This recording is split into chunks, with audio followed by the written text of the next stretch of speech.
You're holding a handful of change, casually sorting through it, when suddenly, one coin stops you dead in your tracks. It looks like a standard 1974 Jefferson nickel, the kind you've seen 1,000 times before.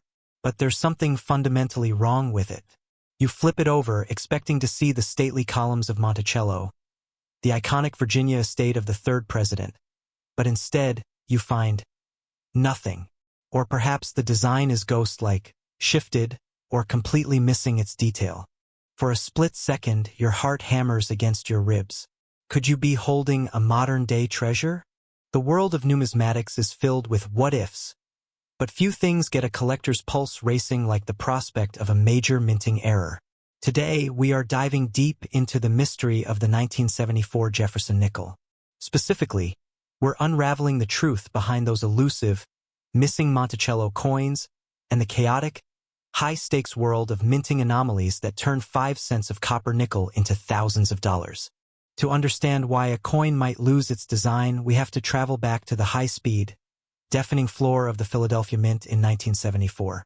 Imagine hundreds of tons of pressure slamming down on a metal planchet every single second. It's a rhythmic, mechanical ballet of production where millions of coins are stamped at lightning speed. But machines have bad days. Sometimes a planchet, the blank disk of metal, is fed into the press incorrectly. Sometimes the dies that strike the image become misaligned or clogged with debris. And sometimes something truly bizarre happens, like a coin being struck over an existing, already minted coin. You might have heard whispers of a no Monticello 1974 nickel. Here is the reality that collectors often struggle with. There is no official government-issued no Monticello variety. The U.S. Mint did not set out to produce a version of the nickel with a blank reverse. If you see a coin where the house is missing, you are looking at one of three things: extreme wear, post-mint damage, or, if you're very lucky, a genuine high-grade mint error. Post-mint damage is the heartbreak of the hobby. It's what happens when a coin spends decades in a dryer, under the wheel of a car, or is intentionally ground down by someone with a Dremel tool. It's not rare. It's damaged. But then, there is the grease-filled die. This is where the magic happens. If heavy grease or dye-clogging debris accumulates in the recessed parts of the die, the parts that create the detailed architecture of Monticello, the design simply won't transfer to the coin. You're left with a ghost of the design or, in extreme cases, a completely smooth reverse. These are legitimate errors, and to a trained eye, they are undeniable. But let's talk about the real Holy Grail scenarios that make headlines. There have been documented cases of 1974 nickels struck on the wrong planchets or even over previous year's coins. Imagine a 1974 die slamming into a 1973 nickel that somehow slipped back into the hopper. You get a dual-dated coin, a freak of nature that defies the logic of assembly line production. These aren't just coins. They are historical accidents, captured in metal, worth thousands of dollars. One such error even found its way into an original uncirculated mint set, hidden in plain sight for years before a sharp-eyed collector realized what they were actually holding.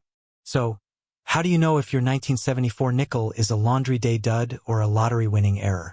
First, get a jeweler's loupe. You need to look at the surface. If you see deep, unnatural gouges or scratches, it's damage. If the surface is smooth and the metal flows into the missing areas without interruption, you might be onto something. Check the weight. A standard Jefferson nickel should weigh exactly 5 grams. If it's significantly off, it might be struck on a different metal planchet, which changes everything. The culture of coin collecting is built on the pursuit of the impossible. We aren't just looking for money. We're looking for the story behind the metal. We're looking for the moment the machine stuttered and left behind a permanent reminder of human and mechanical fallibility. As you go through your collection, or that jar of loose change on your dresser, remember that every single coin has a potential secret. You don't need a vault of gold to be a treasure hunter. All you need is a keen eye, a bit of patience, and the knowledge of what to look for. Have you ever found an error coin while searching through your pocket change? Did you find that one nickel that looked a little too strange to be ordinary? Tell me in the comments below, and don't forget to subscribe for more deep dives into the hidden world of numismatic mysteries. Who knows? Maybe the next viral coin discovery is sitting right there in your pocket, waiting for you to notice it. Until next time, keep your eyes open and your loop ready. The hunt is always on. You reach into your pocket, pull out a handful of change, and sort through it. Most of it is just metal worth exactly 5 cents, a tiny fragment of your daily routine. But what if one of those coins, hidden in plain sight, wasn't just a nickel? What if it was a ghost from a transitionary era of American history, carrying a secret that most people walk past every single day? Today, we are hunting for a legend. We are talking about the 1981 Jefferson nickel, a coin that, at first glance, looks like common pocket change, but in the right condition, holds the power to command thousands of dollars in the world of professional numismatics. The Jefferson nickel is one of the most recognizable icons in American commerce. Designed by Felix Schlag in 1938, it replaced the rugged, artistic buffalo nickel. Schlag's vision was elegant, featuring the stoic profile of Thomas Jefferson on the obverse and his beloved home, Monticello, on the reverse. For over 6 decades, this design was the bedrock of American small change. But 1981 was a strange year for the United States Mint. The economy was shifting, inflation was biting, and the production of these coins was about to become a focal point for collectors who knew exactly where to look. Now, let's address the elephant in the room, the P mint mark. If you are looking at a 1981 nickel, the first thing to check is the right side of the portrait of Jefferson. You will see a small letter, either a D for Denver, an S for San Francisco, or a P for Philadelphia. For decades, Philadelphia coins were struck without a mint mark. It wasn't until the Second World War, when the composition of the coin changed to save nickel for the war effort, that a large P made its debut above the dome of Monticello. But by the 1980s, the P had returned to the obverse, nestled near the date. The mystery that often surrounds these coins, particularly when people start throwing around codes like 981K, usually stems from a misunderstanding of market data or specific coin varieties. Sometimes, in the chaotic world of online auctions, search results, or inventory spreadsheets, identifiers get crossed. There is no official 981K variety of the 1981 nickel. However, what you are likely seeing is a reference to the high-volume minting of that year, or perhaps a misread serial number from a third-party slab. But don't let that fool you. The real treasure here isn't a code. It's the hunt for perfection. To the average person, a 1981 P nickel is worth 5 cents. You can find millions of them still rattling around in circulation. But to a high-end collector, the value lies in the full steps. Look closely at the reverse side, at the stairs leading up to Monticello. In the minting process, the pressure of the dies against the planchet determines how crisp those steps are. Due to the wear and tear of production, most nickels show mushy, undefined steps. But every once in a while, a coin is struck with such precision that every single line of the staircase is sharp and distinct. These are the full steps coins. An ordinary 1981 P nickel in mint state 65 might fetch a few dollars, but a 1981 P with full, unbroken steps? That is a different beast entirely.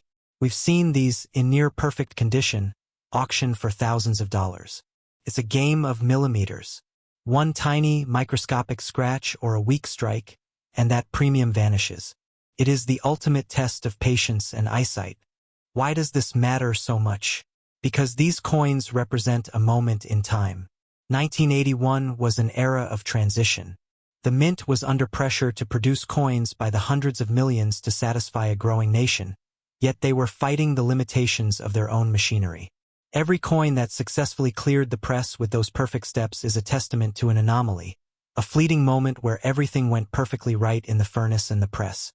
As you look through your collection or your loose change, remember that treasure hunting isn't always about finding gold doubloons or ancient relics. Sometimes, it's about recognizing the extraordinary in the mundane. It's about holding a piece of 1981 and knowing that while 99% of the population sees pocket change, you see the history, the design, and the rarity hiding in the lines of a staircase. So, the next time you hold a nickel, take a closer look. Check that obverse for the P mint mark. Turn it over and examine the steps of Monticello. Is it just a nickel, or is it a hidden masterpiece waiting to be discovered?